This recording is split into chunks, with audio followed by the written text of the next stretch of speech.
Magandang umaga mula sa Pag-asa Weather Forecasting Center. Ito ng ating update sa magiging tayo ng panahon sa susunod na 24 oras.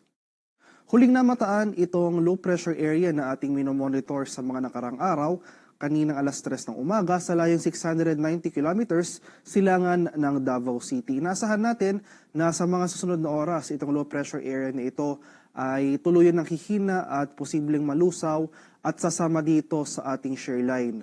So itong shear line yung salubungan ng mainit at malamig na hangin na kung saan patuloy ito nagdudulot or makakaapekto ngayong araw dito sa silangang bahagi ng Visayas at sa Mindanao. Kaya over this area, sasahan natin yung mga mataas sa tsansa ng mga kaulapan at pag-ulan na dulot ng shear line. Samantala for Metro Manila at nalalabing bahagi ng ating bansa ay may kalakasan pa rin yung bugso ng ating northeast monsoon.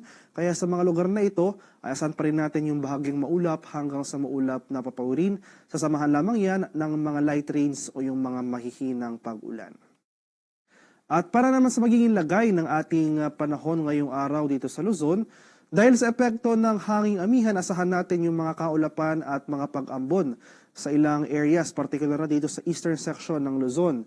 So dito sa mga rehiyon ng Cagayan Valley at ilang bahagi ng Cordillera sa mga lalawigan ng Apayao, Kalinga, Ifugao, Mountain Province, pati na rin dito sa lalawigan ng Aurora, Quezon, buong Bicol Region at ilang areas rin ng Mimaropa, no? So sa mga lalawigan ng Oriental Mindoro, Marinduque at sa Romblon. So sa mga lugar na ito, asahan natin yung mga kaulapan at yung mga light rains o yung mga pag-ambo na dulot ng amihan.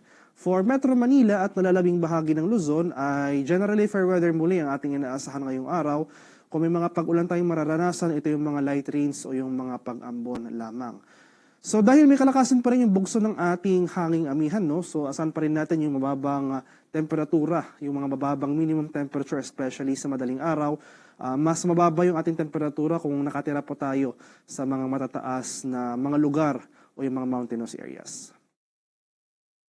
Sa area naman ng Visayas at Mindanao, dahil sa epekto ng shear line o yung salubungan ng mainit at malamig na hangin, asahan natin ang mataas sa tsansa ng mga kaulapan at mga kalat-kalat na pag-ulan at thunderstorms dito sa malaking bahagi ng Caraga, Davao Region at mga lalawigan ng Leyte, Southern Leyte, Eastern Samar, pati na rin sa mga lalawigan, ilang lalawigan ng Northern Mindanao sa may Camiguin at Misamis Oriental. Kaya over these areas, asahan natin especially mamayang hapon hanggang sa gabi, itong mataas sa tsansa ng mga pag-ulan. So posibleng mas dumami pa yung mga areas na makakaranas ng pag-ulan mamayang hapon, dulot yan ng shear line. Samantala, sa nalalabing bahagi ng Visayas, rest of Mindanao, pati na rin dito sa Palawan, ay magpapatuloy pa rin yung bahagyang maulap hanggang sa maulap na papawirin na dulot ng amihan. Kung may mga pag-ulan tayong mararanasan, ito yung mga pag-ambon o yung mga light rains. Sa kalagayan naman ating karagatan, dahil may kalakasan pa rin yung bugso ng ating amihan, may nakataas pa rin tayong gale warning sa eastern seaboards ng Visayas at sa Mindanao. So as of 5 a.m. may nakataas tayong gale warning dito sa eastern coast ng Northern Samar, sa eastern coast ng Eastern Samar, Dinagat Island, Surigao del Norte, at mga ilang bayan ng Surigao del Sur. Kaya sa ating mga kababayang mangingisda at may mga maliliit na sasakyang pandagat over these areas, huwag po muna tayong pumalaot dahil patuloy tayong makakaranas ng maalong karagatan na dulot ng hanging amihan. At para naman sa ating weather outlook sa mga susunod na araw, so dahil sa epekto ng shear line, asahan natin na hanggang bukas, araw ng linggo, magpapatuloy yung mga pag-ulan dito sa silangang bahagi ng Visayas at Mindanao. So most of Eastern Visayas as well as Caraga and Davao Region, asahan natin yung mga pag-ulan.